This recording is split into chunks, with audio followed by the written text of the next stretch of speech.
What's up, Juggalos? Wicked Clown Reviews here, and I'm going to be reviewing every single EP and LP released on Psychopathic Records in chronological order. Up next, we have Inner City Posse's Bass-ment Cuts.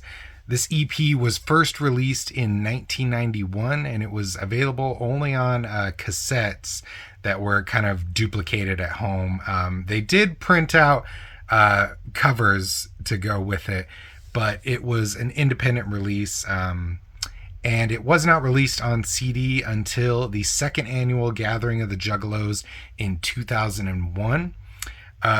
So they later released a copy in 2009. I don't have that one, but how you tell the difference is the original copies have a black disc tray, and the back case insert is white. The reprints, they'll have a clear tray with a black case.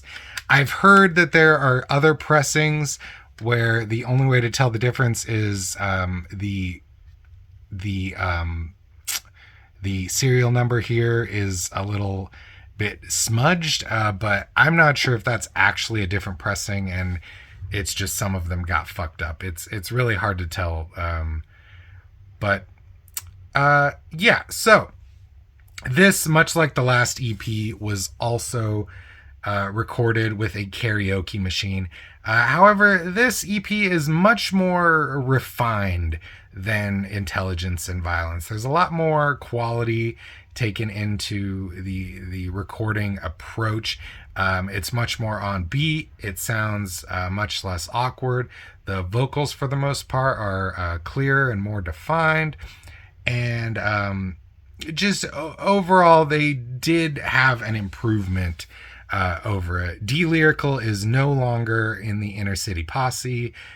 This album is mostly Violent J. There are some cuts and scratches by Too Dope, and I think at one point he shouts in the album, but still Shaggy is not rhyming at this point.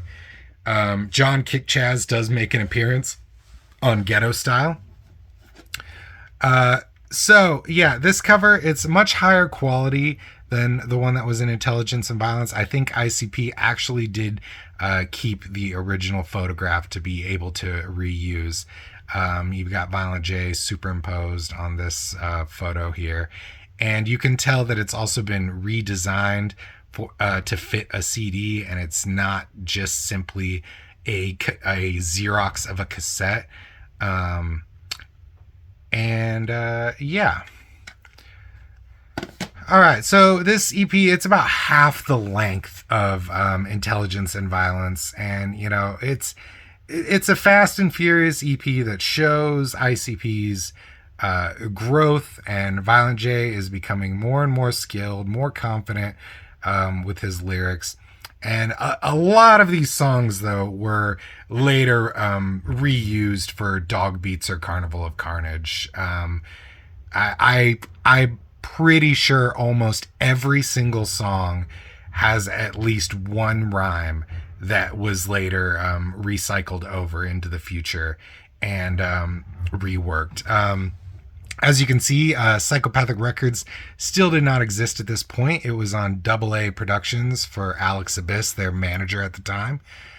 And yeah, I love here that they have their information to call them, and at the end of the album, it ends with, the whole album is just Violent J doing the most intense, nastiest rhymes he can do, and then at the end it's just him, for booking information please call. It's pretty funny. But yeah, overall this is it combines well with Intelligence and Violence, where this is the Inner City Posse's karaoke years when they were still trying to figure stuff out. And, there's not much else to say about this album, really. I think, in terms of highlights, I really like the intro. I love the Dukes of Hazzard sample that they use. Set It Off is really good. Lockdown is great. And I think it samples Run DMC, I'm pretty sure. And it works pretty well.